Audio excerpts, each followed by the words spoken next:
Good morning बेटा, कैसे हैं आप सभी लोग।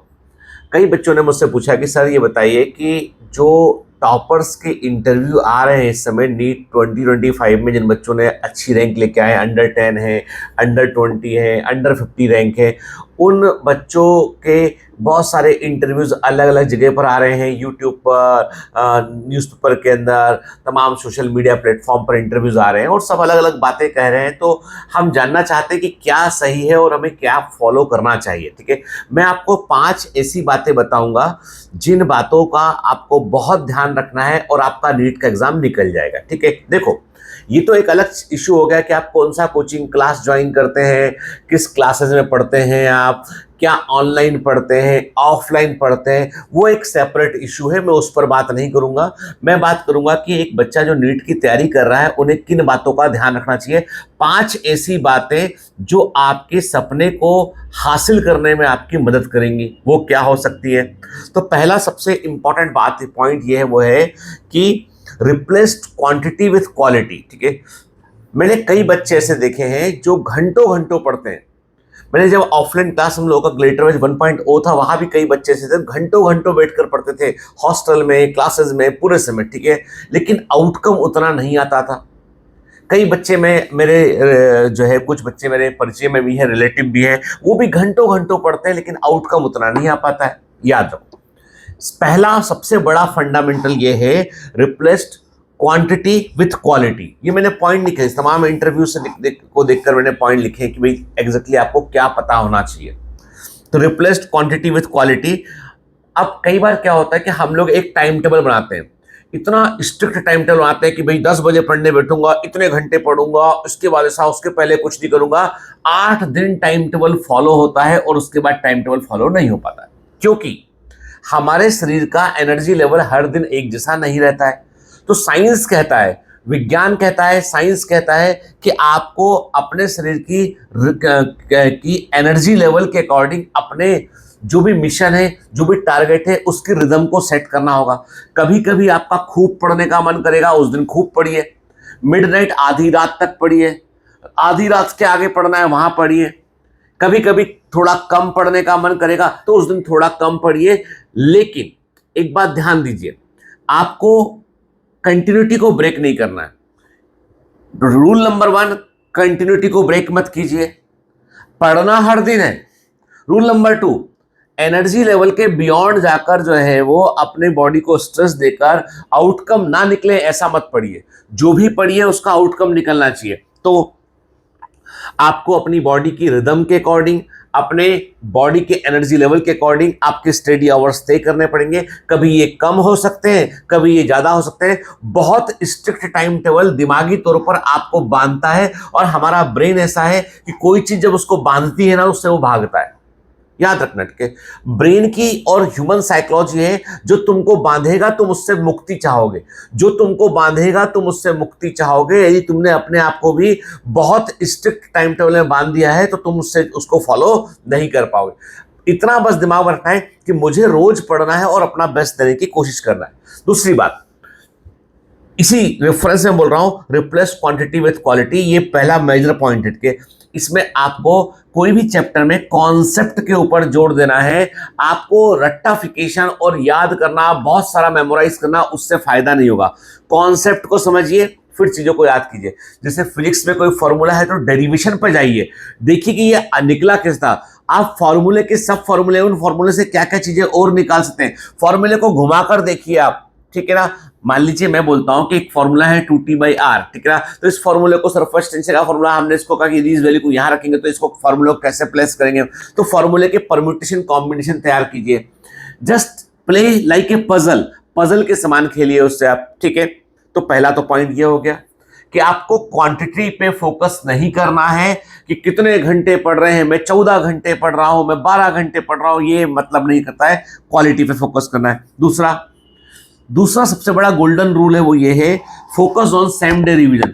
मैं अपनी ऑनलाइन क्लासेस में जो टारगेट बैच में चल रही है उनमें क्या बोलता हूं, मैं क्लास में 4 बार चीजों को रिपीट करता हूं। कई बार बोलता हूं तुमको क्लास में ही याद करना है।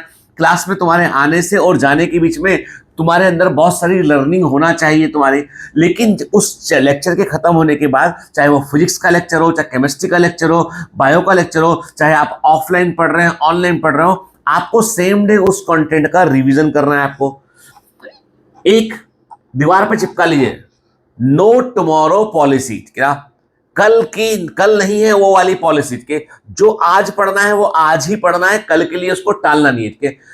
स्ट्रेस्ड रिवीजन से आपका परफॉर्मेंस बिगड़ता है। जब बहुत दबाव देके आप चीजों को रिवाइज करते हैं, परफॉर्मेंस बिगड़ता है। एग्जाम में लास्ट मोमेंट में प्रेशर के कारण आप गलतियां करके आते हैं, और ऐसी गलतियां कई बच्चों ने की है। जिस बच्चे से हम इस बार अंडर 10 रैंक एक्सपेक्ट कर रहे थे, वो साल भर अच्छा परफॉर्म करता रहा। वो हमारे मॉक टेस्ट के अंदर 690 नंबर, दूसरों के मॉक टेस्ट के अंदर 710 नंबर, और एग्जाम में जब गए तो 527 नंबर। तो क्यों? मैं पूछा क्या हो गया? स्ट्रेस्ड, पैनिक, घबरा गए। तो वो घबराहट कब होती है? जब हम बहुत स्ट्रेस होते हैं। मैं कहता हूं कि जस्ट लाइक ए प्ले, एक खेल खेलते हैं ना, वैसे जैसे फुटबॉल खेलते हैं, क्रिकेट खेलते हैं, एग्जाम भी वैसे ही खेल है। ठीक है, आपको इतना प्रैक्टिस करना है कि सबकॉन्शियस माइंड पे बॉल जैसी आएगी तो आप घुमा दोगे उसको। तुम्हें क्या लगता है, जो अच्छा बैट्समैन होता है वो हर बॉल के आते समय सोचता है कि अब ये बॉल आएगी, इसको यहां मारूंगा? नहीं, उसके रिफ्लेक्स एक्शन में वो आता है। जब सचिन तेंदुलकर बार बार 98, 99 पे आउट हो रहे थे ना, तो उनके रिफ्लेक्स एक्शन में वो चीज आई थी कि वो उस समय एक पर्टिकुलर शॉट मारा करते थे, वो जिससे वो आउट हो जाया करते थे। बाद में ओवरकम किया उससे वो। तो नो टुमारो पॉलिसी बना लीजिए कि कल नहीं, जो है वो आज का आज ही रिवाइज करना है। और हर दिन सोने के पहले 40 मिनट का एक शेड्यूल बनाइए, 40 मिनट, कि जिसमें आप सिर्फ 2 पेज में ये लिखेंगे कि आज तुमने क्या पढ़ा है। Just summarize your entire day कि तुमने आज पढ़ा क्या है। 2 पेज से ऊपर नहीं, आगे पीछे एक कागज के 2 पेज, उसमें डेली की समरी बनाइए और उसका रिकॉर्ड रखिए। डे डालिए, ऊपर डेट डालिए, ठीक है, कितने बजे तुमने समरी बनाई वो टाइम डालिए, और लिखो उसमें कि आज दिन भर तुमने क्या। सोने के पहले एक 20-30 मिनट का, 40 मिनट मैंने ज्यादा बोल दिया, 20 मिनट का, 15 मिनट का एक रिकॉल कीजिए और समरी बनाइए, बगैर नोट्स को देखे, बगैर किताब खोले, कि तुमने दिन भर में क्या पढ़ा है दिमाग में, उसको शॉर्ट में लिखिए एक बार आप। ठीक है।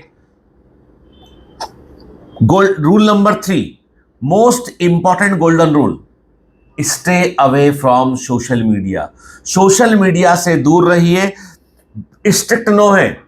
मेरे एक परिचित हैं जो हम लोगों के साथ में भोपाल में पोस्टेड रहे थे, और यदि हम उनकी बात करें तो वो मेरे परिचित है। उनकी डॉटर का पहली बार में आईएएस में सिलेक्शन हुआ। उनका फर्स्ट अटेम्प्ट में उनकी डॉटर का आईएएस में सिलेक्शन हुआ है, और वो 22 साल की यंगेस्ट आईएएस है, नाम है नेहा। इंटरव्यू में उसने एक ही बात बोली है, मैंने 1 साल तक सोशल मीडिया को एकदम दूर रखा और पहली बार में आईएएस का एग्जाम निकाल लिया। ठीक है। अब व्हाट्सएप सबसे बड़ा डिस्ट्रैक्शन है, व्हाट्सएप के ग्रुप सबसे बड़ा डिस्ट्रैक्शन है। ठीक है, चैटिंग सबसे बड़ा डिस्ट्रैक्शन है, टेलीग्राम सबसे अधिक न्यूसेंस है। फिर यूट्यूब में स्टडी कंटेंट को छोड़ के बाकी कुछ देखना, और स्टडी कंटेंट को ब्राउज करते रहना इधर उधर, ये सबसे बड़ा पाप है। ठीक है। फिर जो आपको यदि कुछ यूज करना है तो ऑथेंटिक मोबाइल एप्लीकेशन, जिस भी प्लेटफॉर्म का आप यूज करते हैं, बायोमेंटर्स क्लासेस का यूज करते हैं, बायोमेंटर्स ऑनलाइन का एप्लीकेशन यूज करते हैं, उसे इंस्टॉल कीजिए और उसको फॉलो कीजिए। मान लीजिए आप पीडब्ल्यू का यूज करते हैं, उसे इंस्टॉल कीजिए, उसको यूज कीजिए। मान लीजिए आप अनअकैडमी, वाईजूस, आकाश, व्हाटएवर, ठीक है, जितने भी इंस्टीट्यूट है ना, जो आपको पसंद हो उसका एप्लीकेशन डाउनलोड कीजिए और उसमें वही कंटेंट देखिए जिसको आप देखने आए।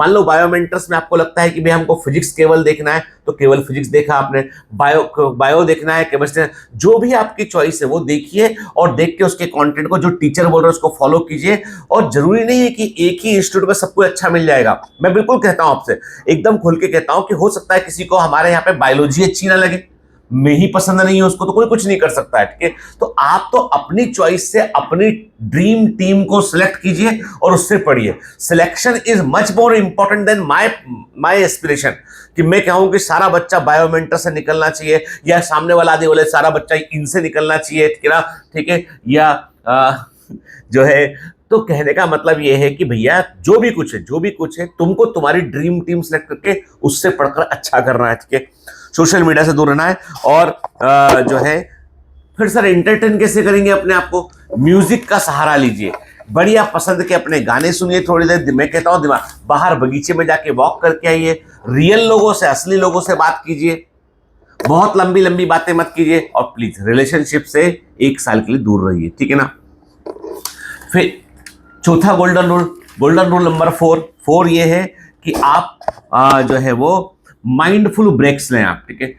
अपने ब्रेन को एग्जॉस्ट करोगे तो आप सीख नहीं पाओगे, दिमाग में रख नहीं पाओगे। आपको अपने ब्रेन को एग्जॉस्ट नहीं करना है, आपको माइंडफुल ब्रेक लेना है। आपको 90 मिनट का, जो साइंस कहता है कि 90 मिनट तक जब सेल्फ स्टडी करने बैठते हो तो ब्रेन एकदम थक चुका होता है, उसके बाद 20 मिनट का, आधे घंटे का ब्रेक लीजिए, वॉक कीजिए, बात कीजिए, कि फोन पे नहीं, रियल टाइम आमने सामने बात कीजिए, पेरेंट्स के साथ बात कीजिए, घर में आप देखिए, आपका जो पसंद है वो कीजिए, चाय बना के पीना है वो पी लीजिए, मैगी खाना है मैगी खा लीजिए, कुछ रोटी सब्जी खाना, मतलब जो भी तुम्हारे मन में आए वो तुम करो, लेकिन ब्रेक लो, ठीक है। क्योंकि दिमाग ही तुम्हारी वो ताकत है जो जिसको तुम्हें ट्रेन करना है, ठीक है, वही एग्जाम में जाएगा। फिर जितने भी एग्जॉशन, थका देने वाली चीजें हैं उनको अवॉइड कीजिए। कई बार क्या होता है, घर का माहौल ऐसा होता है जो हमको बहुत इन्वॉल्व रखता है। जस्ट कीप इट अवे, कि जब पढ़ने बैठते हो सारा दिमाग से निकाल दो और बोलो इस परिस्थिति से मुझे अपने आप को इंप्रूव करना है, ठीक है। फिर 5वां गोल्डन रूल, शेयर ड्रीम। अपने सपने को अपने माता पिता के साथ में शेयर कीजिए, अपने माता पिता को अपनी टीम का हिस्सा बनाइए। और मैं पेरेंट्स को भी कहता हूं कि पेरेंट्स को भी बच्चे के साथ टीम का हिस्सा बनना है। ये लड़ाई थका देने वाली है, दिमागी लड़ाई भी है और साइकोलॉजिकल वॉर भी है। तो यहां पर आप अकेले, अलूफ, डिटेच, मैं तो उसके भरोसे कि वो मेरी वो बात नहीं कर रही है तो मेरा मन नहीं लग रहा है, फला मेरे होने वाले वो बात मुझसे नहीं कर रहे हैं तो मेरा मन नहीं लग रहा है, तो ये नहीं, इतनी डिपेंडेंसी नहीं रखना है, ठीक है। आपको टीम जो भी सपोर्ट करे पॉजिटिव है वो आपके काम का है, जो सपोर्ट नहीं करे वो आपके काम का नहीं है। नेगेटिव बातें बोलने वाले दूर रहो उनसे। पेरेंट्स को टीम का हिस्सा बनाओ। आपको अच्छा नहीं लग रहा है, अच्छा लग रहा है, दोनों बातें पेरेंट्स को कहो आप, ठीक है, क्योंकि वो आपको जन्म दिए, उनसे बेहतर हितैषी आपका कोई दूसरा नहीं हो सकता है, ठीक है ना। भले ही उन्हें समझता नहीं हो, लेकिन वो इमोशंस को समझ सकते हैं। कोशिश कीजिए ऐसे अच्छे पॉजिटिव फ्रेंड। फिर वही वाली बात, रिलेशनशिप की उम्र नहीं है आपकी इस समय, तो प्लीज अभी उसको थोड़ा सा डिस्टेंट कीजिए, पढ़ने पर फोकस कीजिए। यही गोल्डन रूल है एग्जाम निकालने के, ठीक है। तो आप जो है वो यदि चाहते हैं कि नीट के एग्जाम में अच्छा हो, तो देखो बेटा क्या होता है, कोचिंगों का अपना धंधा है, फोटो दिखाएंगे। अब मान लो बच्चा रैंक 1 वाला बच्चा सीकर में ना पढ़कर हैदराबाद में पढ़ रहा होता, तो वो रैंक 1 वाला बच्चा यदि मान लो नोएडा में पढ़ रहा होता, तो रैंक 1 वाला बच्चा यदि बनारस में पढ़ रहा होता, तो रैंक 1 वाला बच्चा मान लो पटना में होता, तो भी छाप देते ये लोग। तो उनका धंधा है कोचिंग क्लासेस का, मेरा भी धंधा है भाई, ठीक है। लेकिन मैं फोटो दिखा के नहीं, मैं बोलता हूं कि just come here and watch our quality and result is the by product. कोई भी क्लासेस का रिजल्ट उसका सह उत्पाद होना चाहिए। बच्चे के रिजल्ट पे क्लासेस खड़ा ना हो, क्लासेस के दम पर बच्चे का रिजल्ट खड़ा हो, ये इंपॉर्टेंट चीज है, ठीक है। तो पॉइंट ये है बेटा कि डोंट गेट इन ट्रैप। आपको सिर्फ अपना, हर व्यक्ति की जर्नी अलग होती है, हर व्यक्ति का सफर अलग होता है और हर व्यक्ति अपने आप में यूनिक होता है। दुनिया में कोई दूसरा आपके जैसा नहीं है, यकीन मानिए इस बात का, आप यूनिक हैं और यूनिक आदमी को एक यूनिक प्लान फॉलो करना होता है। तो इन 5 बातों का ध्यान रखिए और अपना प्लान तैयार कीजिए और बताइए कि आपको कैसा लगा। और आपने जब आपका प्लान तैयार हो जाए तो लिखना जरूर कि yes sir I have a plan, मेरे पास प्लान है, लिखिएगा जरूर। All the best, bye bye.